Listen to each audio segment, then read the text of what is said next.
Staff and volunteers at the Bainbridge Island Historical Museum preserve our culture and connect us to our past. If you haven't been to the museum, please go. Amazing exhibits, wonderfully dedicated staff and volunteers. And the museum is open to the public with a limited schedule right now of Wednesday through Sunday, 10 to 4, and it's free, our favorite price in the whole world. I'll put the URL. Well, once I've stopped talking, I'll put the URL in the chat so everybody can see. Our facilitator tonight is going to be Katie Curtis. Well, she's going to introduce the folks. She'll get things started. Katie is the community outreach manager at the Bainbridge Island Historical Museum, and she is the mover and shaker for these panels. She comes up with a lot of the ideas. She reaches out to our members of the community and gets them to come and share their knowledge with us. So I'm just so grateful to work with Katie, to work with the museum, and Inez and Arts and Humanities Bainbridge. They're both connected in the community. They're wonderful community partners. I can't say enough about them. Ladies and gentlemen, please welcome Katie Curtis. Oh, John, thank you so much. It's always just so delightful. Such a pleasure to be here with you always. And we're so grateful to this partnership with the library, and we're partnering with Arts and Humanities Bainbridge tonight. Inez, it's wonderful to see you, and thank you. This was really your baby, this topic tonight, and so important, especially right now, courage in journalism. I always begin by wanting to read the land acknowledgement, so I'll do that now.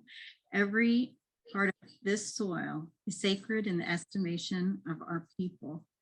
Every hillside, every valley, every plain, and every grove has been hallowed by some sacred, happy, sad, or event in days long vanished. That was Chief Seattle. We'd like to begin by acknowledging that the land on which we gather is within the ancestral territory of the Suquamish people. Expert fishermen, canoe builders, and basket weavers. The Suquamish live in harmony with the islands and waterways along Washington Salish Sea, as they have for thousands of years. Here, the Suquamish live and protected the lands and waters of their ancestors for future generations, as promised by the Point Elliott Treaty of 1855. And what a wonderful blessing it is to be on this land. I'm so grateful. I am also so excited to be talking about courage in journalism and doing this particular program tonight. And I'm going to let our incredible panelists and our moderator introduce themselves. I do want everyone to know that we are going to try to get to your questions. And so Inez and I will be kind of watching the chat. If you want to put questions in the chat, that's fine.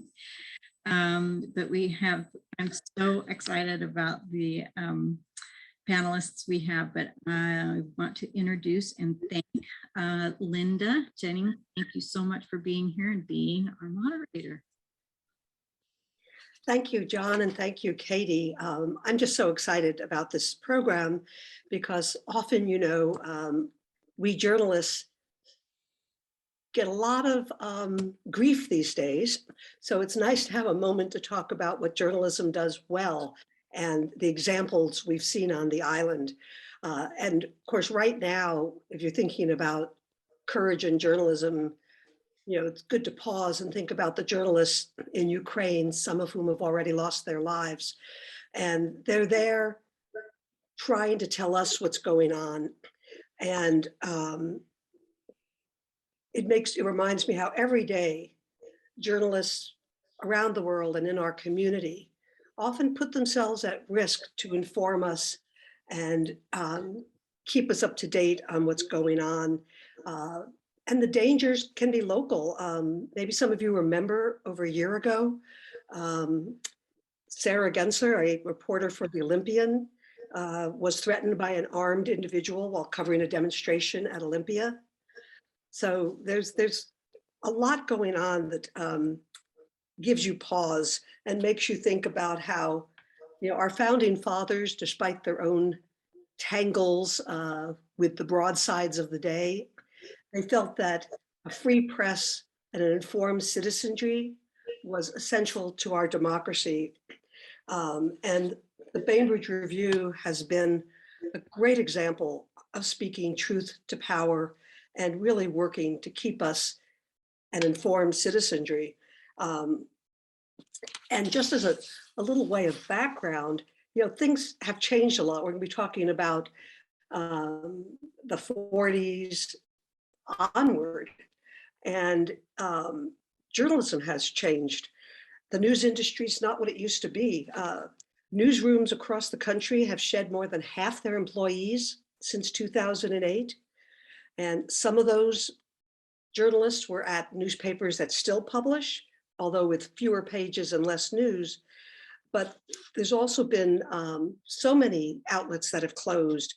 In 2020 alone, 300 US newspapers closed, and we're still counting the ones that closed during the pandemic. And it's left a lot of communities without a reliable source of local news. And there, again, we are just so lucky to have the Bainbridge Review and still have a community news outlet that connects us, and one that has played such a pivotal role in the island's history. And so I want to briefly introduce the panelists who have all helped the Bainbridge Review play that role. And I'm going to start now and kind of go chronologically backwards, because then we're going to kick off from there. It will make sense once it happens. So Steve Powell, can wave his hand, is the current editor of Bainbridge Island Review and also the North Kitsap Herald and the Kingston Community News. A Washington State native, he graduated from Washington State University and began a 40-year career in journalism that's taken him to mostly daily newspapers all along the West Coast. It's hard to think of a place, just when we were chatting earlier, that Steve hasn't been. And then he's been mostly with weeklies for the past 8 years and has won more Washington Newspaper Publisher Association awards than anyone else during that time. But then at the age of 52, he earned his master's in education from PLU and taught for 3 years. But now he's back in the grind of journalism and is the current president of the Washington Newspaper Publishers Association, and certainly is confronting some very important issues in our community these days. And Becky Fox Marshall, wave Becky, spent 25 years in daily and community newspapers as a reporter, editor, photographer, columnist, and 11 of those were with Sound Publishing, including serving as editor of the Bainbridge Review and Central Kitsap Reporter. And she left journalism, much to the regret of journalism, in 2000 to the tech world, writing for Expedia, and then decided to work closer to home, and until recently, retired after 14 years with our wonderful Town and Country Markets, managing their website and social media. And her tenure at the Review, as you'll hear, was at a very fraught time. And Mary Woodward, who joins us from Yakima, hi Mary, is the daughter of famed Bainbridge Review editors Walt and Millie Woodward. And her debut book, which of course I picked up, In Defense of Our Neighbors, the Walt and Millie Woodward story, which came out in 2008, is a deeply personal account of her parents' lives and also an important record of local and American history. They were the owners of the Bainbridge Review and turned their newspaper, our community newspaper, into a voice for constitutional and human rights. They were the first newspaper publishers on the West Coast to condemn the forced internment of Bainbridge Islanders of Japanese ancestry during World War II. And so we want to turn to Mary now to share with us the courage in journalism that her parents faced and help fill us in on that chapter in history, which we'll talk about we don't want to forget. It's important to remember. Thank you, Mary, for joining us. If you'll unmute yourself, we'd love to hear you.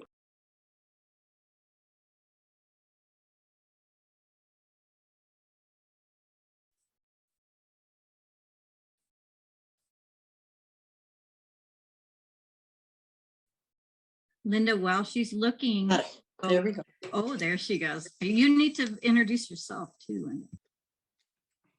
My name is Mary Woodward. I'm the youngest of 3 daughters of Millie and Walt Woodward. We grew up obviously on the island. My mother grew up on the island. She was born kitty corner to Wilkes School. And that was the place we always got our Christmas trees. We'd go there. There are many examples of courage on Bainbridge during the Second World War. And my parents were 2 of those who showed a lot of courage. I think perhaps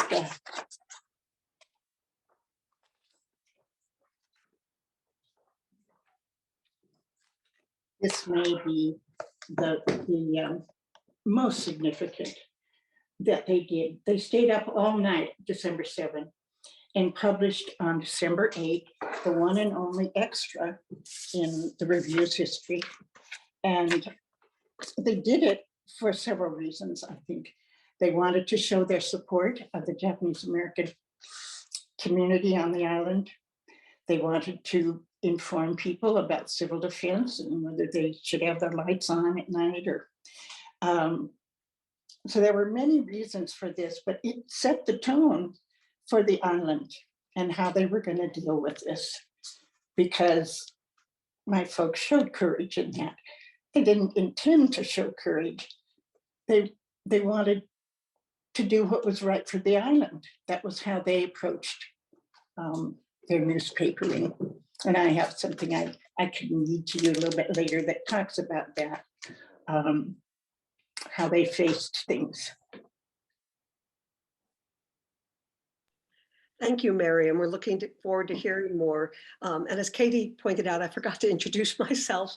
One of the reasons I'm really enjoying this panel is that I'm fairly new to this wonderful island. I came here 5 years ago after teaching journalism at Georgetown and working for several national magazines.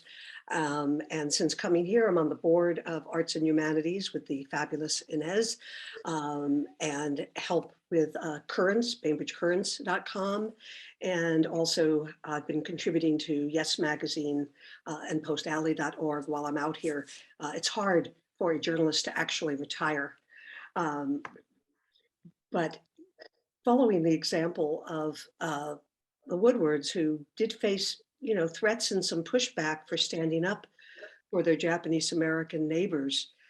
In the 1990s, I guess it was 1991 mostly, I was really surprised to hear in a conversation with Robin Hunt a couple of years ago about what was happening here then and the role of the review in keeping hate out of our community.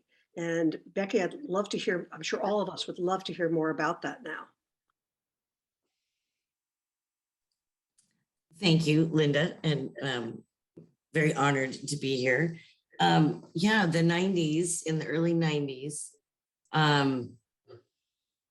it started for me as this kid who lived in the woods who would bring in these rambling manifestos to the newspaper office, and every H was capitalized, and he had his pants tucked into his stormtrooper boots, and his head was shaved, and he was really trying to shock us and get coverage. And we actually didn't give him any publicity. And it was not long after that, he actually is now in prison for murdering someone in Olympia, a racially motivated murder. And then wasn't too long after that, I was buying pumpkins at the grocery store, and there are these 2 fellows also looking at pumpkins, and they just gave me the creeps. And in the checkout stand, as luck would have it, an acquaintance of mine, I mentioned these two guys and how creepy they were, and he just whispered, "Call me." Well, he was living in a duplex, and these people had moved into the other half of the duplex, and they were nationally known members of a white supremacist group who were recruiting local youth, keeping them steeped in beer and this hate dogma, and it just never occurred to us not to cover it. It was different than the kid in the woods with his manifestos.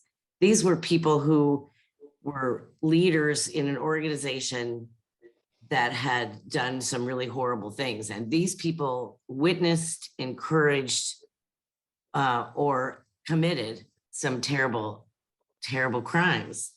And I worked with the Southern Poverty Law Center and the Portland Oregonian and the Northwest Coalition Against Malicious Harassment, Bill Wasmuth, who was such a treasure, and the local police. And it's strange because there was no internet, so which was a blessing and a curse, because we really wanted to put it in context and put it in, give it some, I don't know, it was more than a tweet, you know, I mean, it was really big stuff.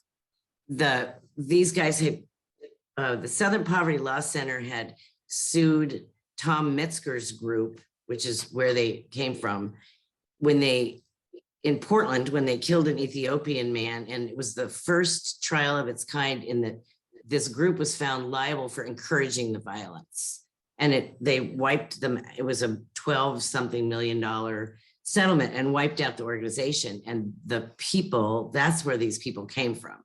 So they dispersed, they ended up here. And it was a crazy time. I mean, it was very crazy.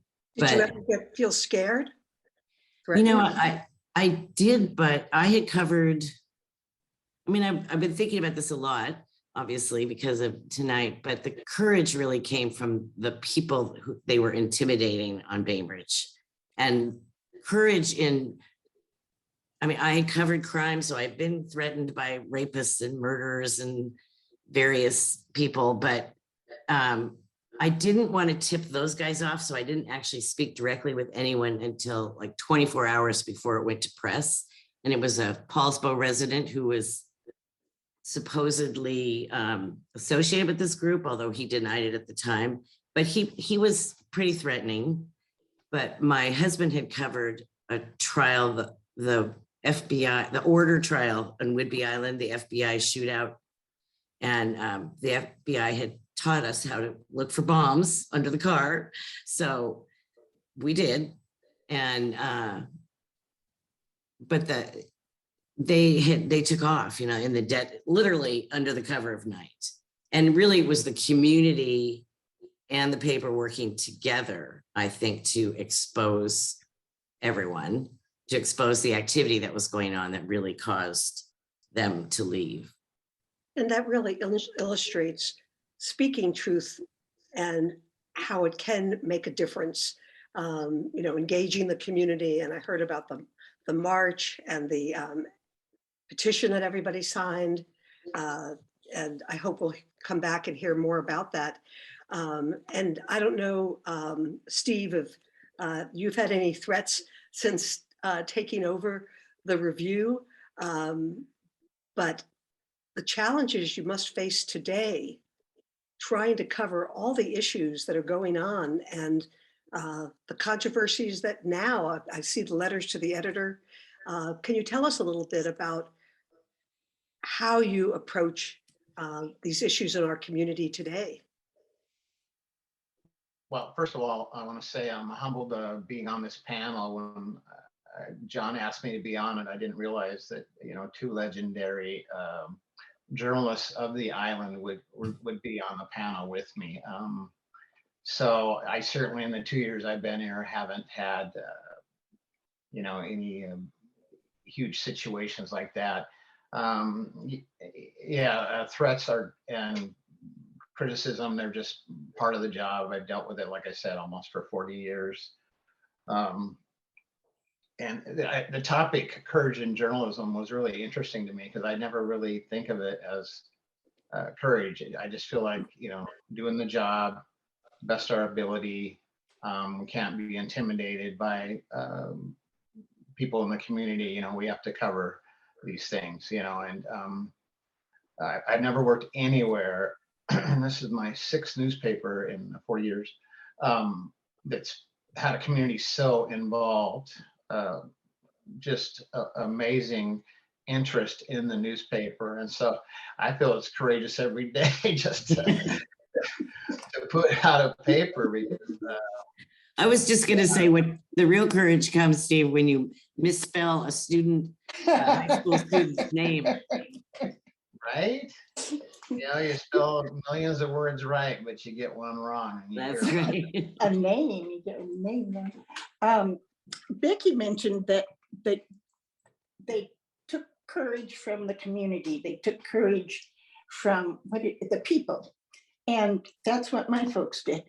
They didn't think of themselves as being courageous. They were just saying what they believed and what they felt the community believed. I don't know that they changed too many people's minds, but it gave Islanders who wanted to the opportunity to say, this is a terrible thing. We don't want our friends to be gone. And they spoke up like no other community. As a result of that, more people returned to Bainbridge than to other communities from the concentration camps. And They were welcomed. I do want to say, I thought back through my career and I thought, well, when was really a time where I felt there was a situation that was really courageous? And of course, it wasn't in Bainbridge, but it's a great story. And you guys got to tell your great stories. So I'm going to tell mine. It was actually in Port Angeles about 20 years ago. And there was a doctor who delivered a baby that was probably going to die. And he actually pinched its nose and smothered the baby. And it created a huge uproar. In fact, I actually got to appear on a nationwide TV show at the time. But what made it really courageous, I felt in my mind, was this was a very beloved doctor in town. And he also went to my church.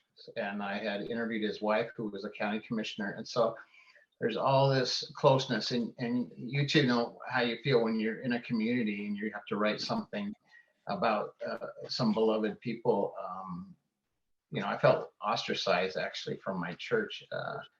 But it was something, obviously we had to write about it. So anyway, that was like my one courageous story. That's pretty amazing. And you never know from day to day. That's part of the challenge and frankly, the excitement of being a journalist, that you never know what's going to come across that day. And it's 2 days are never alike. And one of the things, Mary, that struck me as I've started to learn about what your parents did, and I went to our wonderful historical museum and looked at the scrapbook that Paul Hodada had put together. And he was a high school boy, right, who was helping out at the paper after school.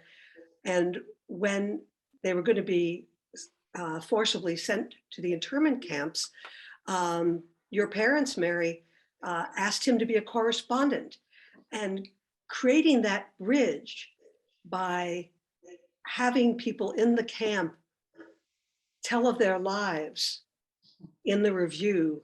I just wonder if you could talk about that a little bit and how that affected, as you said, more people returned to Bainbridge. There was a communication all through the war from Manzanar and from Minidoka to Bainbridge Island. There was communication through letters. People actually the Rabers went to Montana to see the Kura boys, to see how they were doing. There was lots of stuff like that Islanders did to support their neighbors. And I forget, what was the question? Did you have? Well, it was about the columns and how when you're, living here and you read about your former neighbors getting married or having a baby, that helped maintain and build bonds so that when people did return, Mhm. they were part of the community. And I just thought that was such foresight. That is one thing that both of my parents had in abundance. They could, I couldn't do it, but they could see what the result of actions was going to be. And I'm very impressed by that. I don't know how much courage that showed, but it was remarkable that they could. Well, one of the reasons they hired Paul Otake was because they needed to have a record. He said, "Oh, can't find it in here." There was a exchange of letters between my parents and Paul Otake. And he said, he was very shy and he didn't want to do it. And my father wrote back a rather stern letter to him saying, your people are going to want to come home at the end of the war, and they're going to be welcomed by most of us, but there'll be some who will make a stink, but that won't be as obvious if you weren't sending in these weekly reports that humanized the people. And when a baby was born, it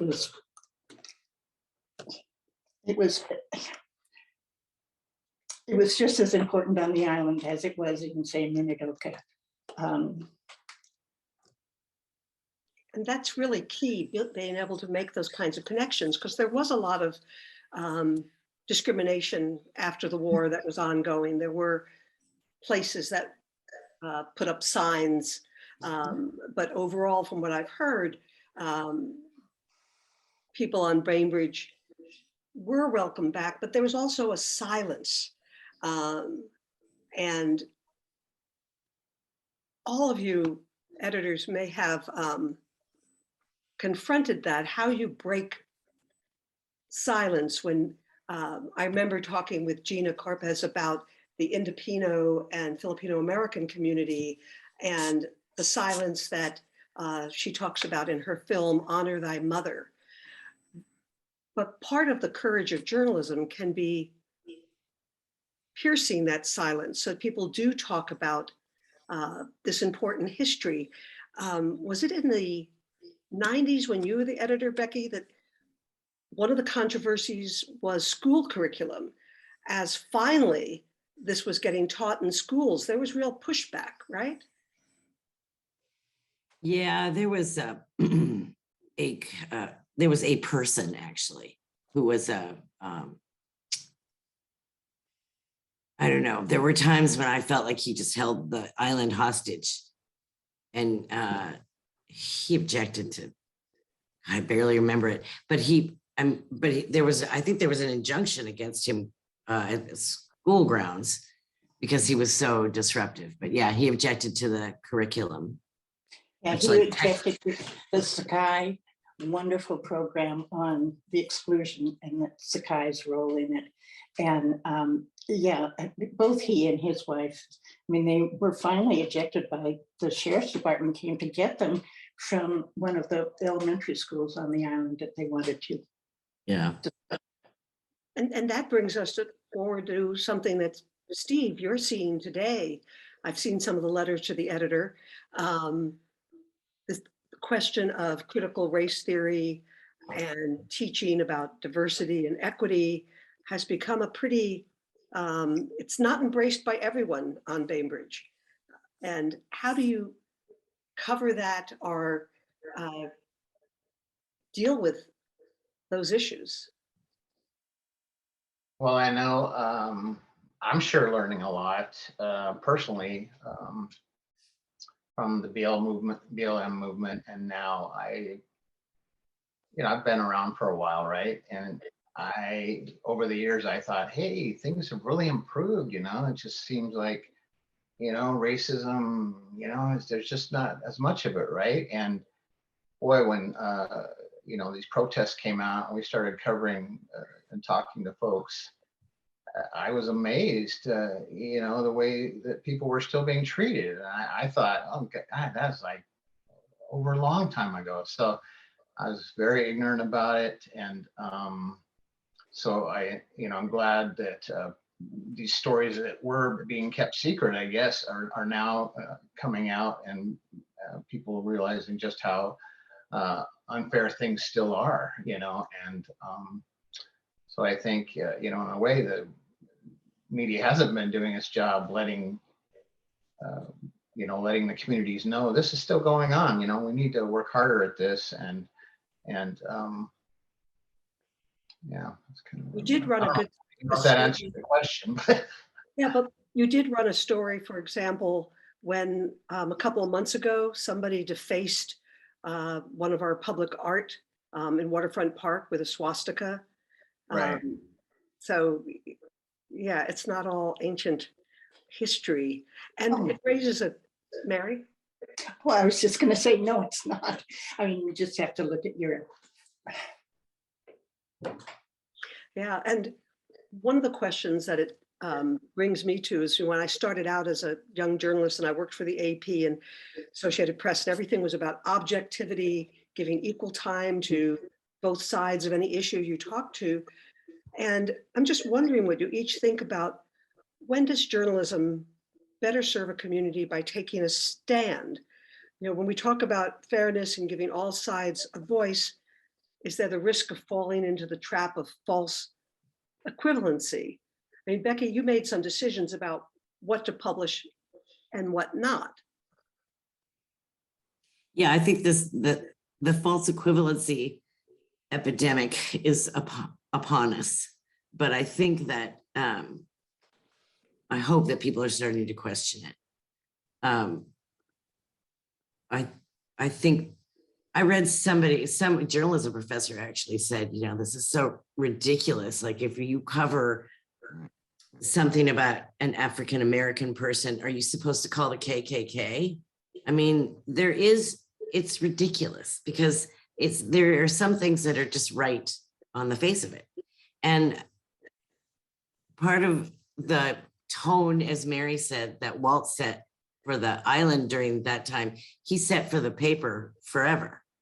And there was no question that the paper, Walt was writing a column for us at the time. And there was no way we were not going to cover something like this. And that pressure is now on you, Steve. So, it's knowing your history is so important, because it can determine your future. That's great. And Mary, maybe you could talk also a little bit about that, and about the difference between editorials, opinion, and the news stories. That came to mind earlier in your discussion. Yeah, there's a marked difference between being as objective as you can be in a newspaper report of something that happened, and your opinion about what happened. And my folks used that. They both had columns. They expressed themselves there, but mostly in the editorials that they wrote. And that was one of the first things that they did in that extra edition of the review. They came out and said, this is wrong. We have neighbors. This is wrong. And I think also what's changed is that in that time and in the 90s, people didn't question your motives if you were a journalist. And now that's not true anymore. Yeah. And I think that's it requires even more courage now. Yeah. And the internet, the harassment and threats that journalists can face on the internet. I have friends who get these horrible social media attacks threatening to rape them and tear them apart, and they've had to shut down accounts, and it's a whole other level of intimidation and threat that journalists face. And it brings me kind of around to the question of what can we do to rebuild the trust? You know, at the time of your parents, Mary, I think everybody did trust, or most people did, the local news. And there's been study after study. If anybody wants to go to the Pew Research site, for example, you can see the studies about the trust in news. And it's something journalists talk about a lot. And there've been various initiatives. And I'm just really interested in what you each think, because how can you do that important reporting, standing up to hate and to discrimination, if you don't have trust? So, like Steve, what do you do in terms of building that trust with the community? Well, what I try to do, and I've actually got a lot of nice comments from the community, especially in the first 6 months I was here, is frankly to write objectively. I guess a lot of folks thought the previous editor slanted a lot of stories, and I actually know the previous editor. He worked for me in Everett years ago. But I think people see so much information in so many different areas, social media, and there's so much bias everywhere, that I try to give them a fresh breath of air by reading a newspaper that doesn't have a whole lot of bias in it. And and the opinions that I do show is on the editorial page, which, and frankly, I'm not really, it's not really a focus of mine to have the editorial page. I mean, we've got a small staff, and we're supposed to write stories about the community, right? But once in a while, there's something comes along that I really feel I need to speak about. But yeah, opinions I keep on the editorial page, and stories I try to give. I like what you're saying earlier. You don't want to like be ridiculous and get, you know, KKK or whatever, but within reason, try to inform people as well I can on the whole issue. Yeah. And Becky, could you elaborate a little bit? I mean, maintaining and building trust at that time of handbills of hate must have been a challenge. You know, I was just thinking that actually it was more challenging when Port Blakely Mill Company wanted to build a huge development here. That and annexation, those two things really split the community. And but there was no question that no one spoke on behalf of the white supremacist groups. So there was no problem with trust during that. I wonder if the exit of Trump, I hope, will have an effect on that. I mean, there were so many lies that covered all aspects. With that gone, do you think people will go back to trusting our journalists? No. I don't know, because there's a legitimate issue with so-called fake news. I mean, coming out of Ukraine, there's been examples of how photos are doctored. And actually, it was here at our library. There was a program on fake news back in the summer of 17 or 18 in the Library U. And one of the speakers illustrated how you can change a photo to be something completely different. He used an example. It was Michelle Obama that had been holding a card that probably said something like, you know, eat your veggies. And it was changed to the card to say something like, well, something hateful. And the speaker illustrated how you can examine something like that to know that it was altered. And the question of sharing, that you don't share on your social media something that you haven't vetted, which is a real issue.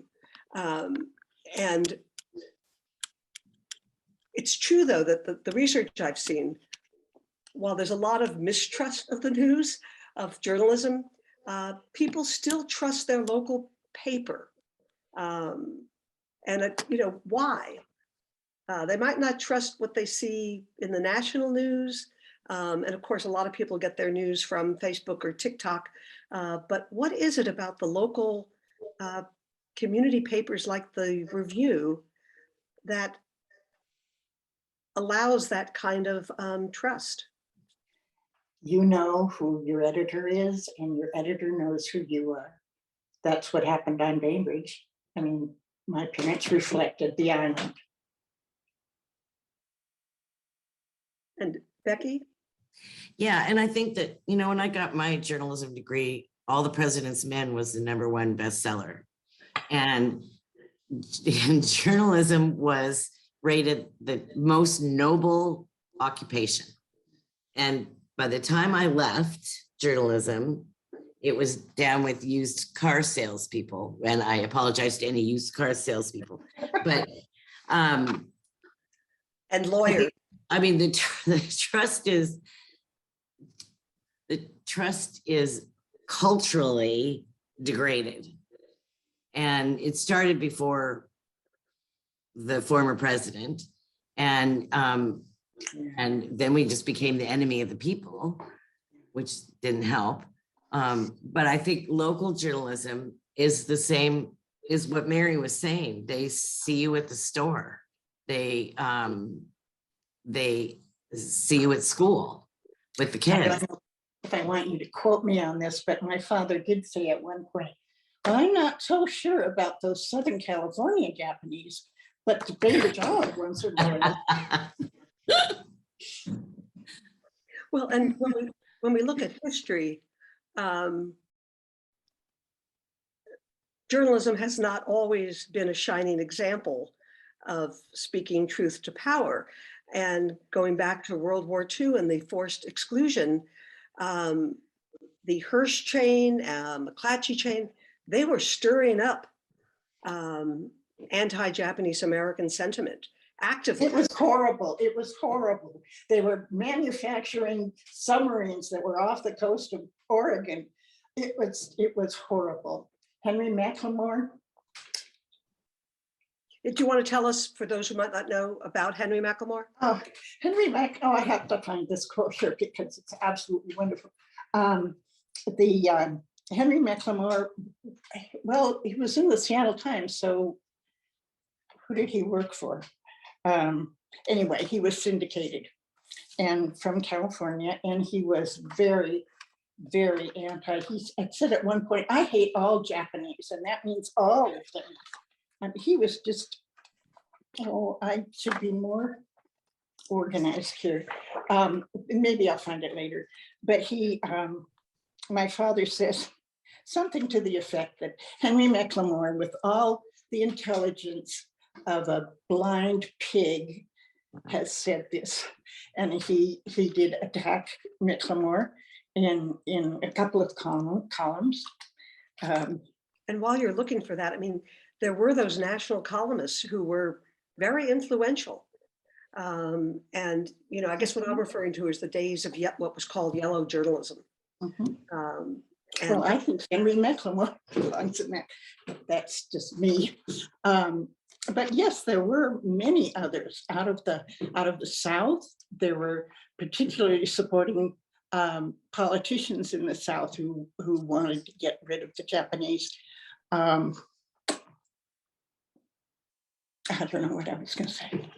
well, and if you want to look up that passage you were looking for in your book about McLemore, but yes, there were also newspapers in the segregated Jim Crow South that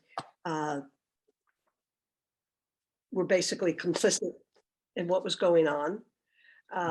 So, you know, we do have to share that there's that dark side to the history of journalism. But that's why it stands out all the more, the courageous stands and reporting that the No, I Review never thought done. of parents as courageous. And our dinner table conversations they weren't beating a drum or saying, aren't we wonderful? You know, we just talked about the events that happened. And actually, I thought everybody on the island knew the exclusion had happened, but they didn't. because they didn't talk about it. And which brings us, now I mentioned earlier, I hadn't known about the white supremacist efforts to infiltrate that Becky was telling us about. And what can we do, or should we be doing, to make sure that episodes of history aren't forgotten or glossed over? And actually, maybe Katie wants to jump in because the museum plays a role in this too. Thank you. Yeah, I appreciate that. I think that it's very important. When one of the things when I talked to Becky, when we were organizing this, you know, she was really investigating reporter, right? And so having that opportunity to really have reporters look for all of the objective facts and all of that kind of thing, I think is really important. And, you know, we are working really hard at the museum to decolonize the museum because museums are, you know, just as bad as any institution perpetuating, you know, white supremacy and white supremacist culture. And no matter how inadvertent that is, it takes work, you know, to look and see and try to think who is missing and then to reach out. So, for example, the museum has reached out to people in different communities and have hired advisors from different communities. And so it's just very, very important. And it's important to think about the filter that we're listening to people so that we believe people, even if they give us a story that doesn't fit what the dominant culture has given us. I think that's really important too. And it is 10 minutes till the end.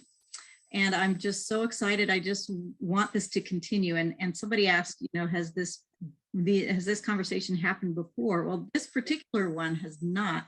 It's part of a series that John and I have been doing for many years with the library and the historical museum. But I just want to let folks know that if you do like what you're hearing and you feel like there's more that you want to hear, definitely pick up your laptop and send some emails to Inez at Arts and Humanities Bainbridge or the library or the historical museum so we can continue these. I haven't seen many questions. I didn't know if anybody had any questions. Inez, have you been watching to see, is there a question that you have? Just some comments, no questions yet. I have a question. Do you, this wonderful panel, do you have examples of courageous journalists today? I think we do. Certainly those that are covering the war in Ukraine, but also the investigative reporting that's still being done at a lot of outlets around the country. And it's still a lot about speaking truth to power. And there are some awards given out every year by the International Women's Media Foundation that's global to women journalists who exemplify courage in journalism. And we're talking about, I remember meeting a woman from Romania, and acid was thrown in her face because she was trying to write about local organized crime. And other women and other journalists who face incredible threats to try and get the news out. And something that Katie mentioned, I want to follow up on, and that was, you know, decolonizing the museum. There's an ongoing effort, which frankly so far usually falls short, by news organizations to become more diverse themselves in their own staff, and also to bring more diverse voices to their coverage. There are so many communities that historically, unfortunately, newspapers and other news outlets have not given them a voice. They've been overlooked and underserved. And one thing that some outlets do is a source census, where you actually take your publication and look at who are the sources, who are the people you're interviewing. Are they really representative of the world around you? Or are they just people that look like you? And we have a lot more work to do there. And one positive example, Yes Magazine, which you know was founded on Bainbridge Island. One of the editors several years ago, Tracy, when I first met her, they turned their staff around to be majority minority within a couple of years as a very intentional effort. But as I say, if you look at the numbers, we still have a lot of work to do. So I wanted, before we go to what hopefully are some questions and comments, to see whether each of you have something you want to add that we haven't touched on, or something you want. Becky? Well, I was looking at this great question from Linda. Are there times when you as journalists worry about giving voice to folks who are trying to terrorize others? That is such a great question. And when the white supremacists were here, the other editors of the other Kitsap newspaper were not interested in the coverage. And that was there. And I think it was because they thought they were so fringe that why give them column inches, which I understand, because I think that, and I'd love to hear Steve's response, because I think that is a constant question, like, should these people get coverage? But there's also, shedding light. I mean, the white supremacist group had to be covered because all the light would make them shrivel up. The lone kid living in the woods who was just trying to scare the newspaper office I felt should not get any publicity because of that very reason. But so yes, it is a constant battle, I think. Steve? Well, like I mentioned earlier, I do think, I do try to be objective and get a lot of sources. And the only way, I guess, you learn about how horrible an organization is if you know some information about them, So I think it's important to inform the public somehow about, these hate groups. So we know, make sure you talk to your kids. Don't get involved with anybody who speaks like this or thinks like that, And so, yeah, I understand the feeling of not wanting to give them any publicity at all, but how do we know that they're bad if we don't tell people about it, I guess? We got to inform people. Yeah. And Mary, do you want to address that a little bit? Like at the time, whether your parents spoke about whether they should also be interviewing the people that agreed with the forced evacuation? I don't know that they ever did that. I'm thinking back on articles that I've read.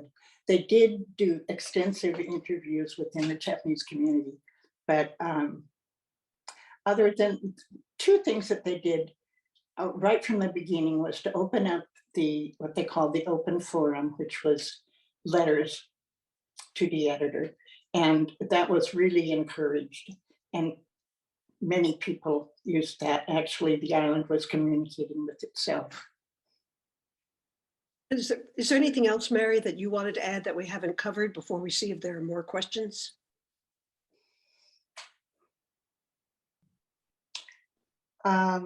No, I can't think of anything, although I would encourage Islanders to learn about the story, either at the museum. There's an interesting book that I wrote that has information on this. I would encourage people to know. It was such an important part of Bainbridge Island history, and it wasn't talked about because of the letter that was sent In the 1980s, letters from three presidents sent letters and said, we were wrong. We should never have done it. And Kay Nakau, some of you may know her,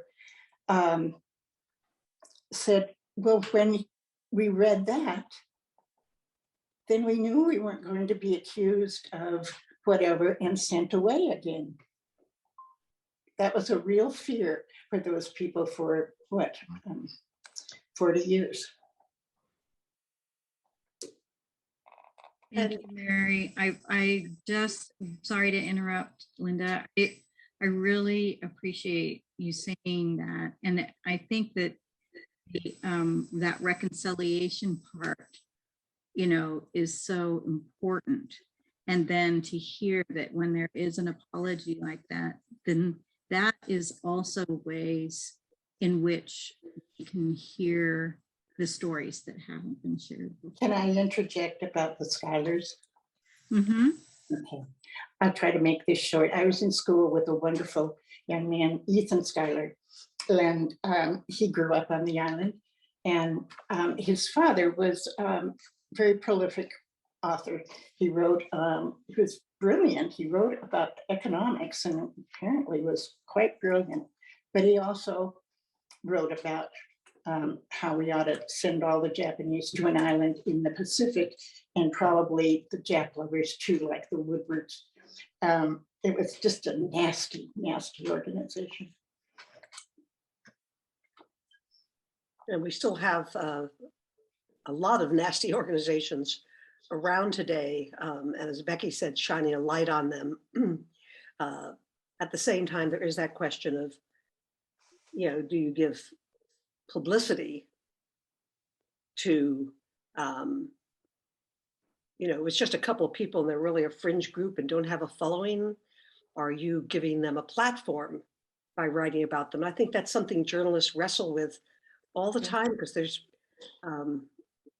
it's not an easy. But do they have an obligation to tell what has happened in the community so people can make up their own minds? Exactly. Yeah, puzzle.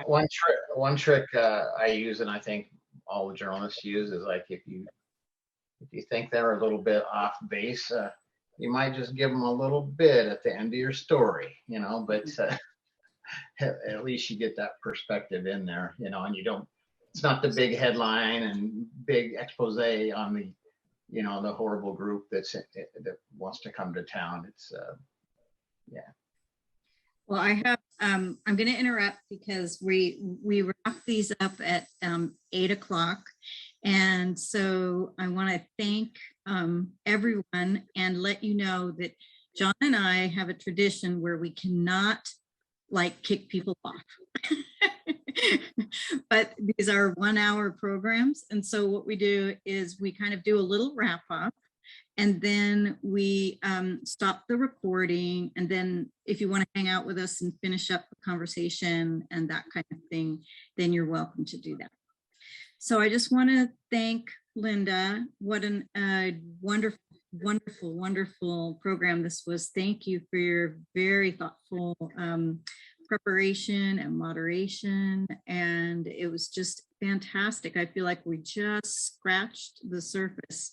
Hearing, you know, from Becky and hearing from Steve. It's great to have your face out here, Steve, so we do know our editor and what you look like. And it's just been, of course, Mary, it's always such a treat to see you. And I will plug that Mary will be at the Historical Museum from 2 o'clock to 4 o'clock in a week on March 30th, signing her books, if anyone wants to come and meet Mary. And Inez, thank you so much for this brilliant idea. And